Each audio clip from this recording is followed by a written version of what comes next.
আসসালামু আলাইকুম। 64 জেলা ড্রাইভার সাহেব ভাইয়ারা, সামনে ঈদ আসতেছে, আমাদের সতর্কমূলক কিছু কথা বলবো, শুনে যান।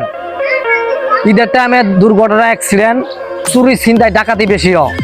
শুধু ড্রাইভারদের না, যাত্রীদেরও করে। যারা ডাকাত দল তারা কিন্তু এখন থেকে পরিকল্পনা নিছে, টার্গেট নিছে। তবে তাদের টার্গেট আবার সাকসেস হইতে দিব না। এই নিজাই তো মোটর শ্রমিকের তো ড্রাইভার আছে। আমরা এবার সাবধানের সাথে গাড়ি চালায় বাড়িতে আসবো, সাবধানের সাথে নিরাপত্তায় আমরা বাড়িতে আসবো। আমরা এই ঈদে সবার সাথে বসে ইনশাআল্লাহ ভাই বোন আত্মীয় স্বজন সুন্দরভাবে ঈদ করব। আর যদি কোনো চিন্তায় ডাকাতি কোনো ড্রাইভারের গায়ে এবার হাত দেওয়া হয়, আমরা 64 জেলা থেকে নিজাই তো মোটর শ্রমিকের ড্রাইভার যারা আছি, এটা আমরা ইনশাআল্লাহ প্রতিবাদ করব, বিচার করব। গাজীপুর চৌরাস্তা থেকে এয়ারপোর্ট পর্যন্ত এইটুকুর মধ্যে চুরি চিন্তায় বেশি হয়।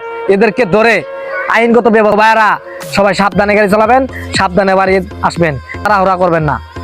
সবাই ভালো থাকবেন, ভিডিওটা শেয়ার করেন। আসসালামু আলাইকুম।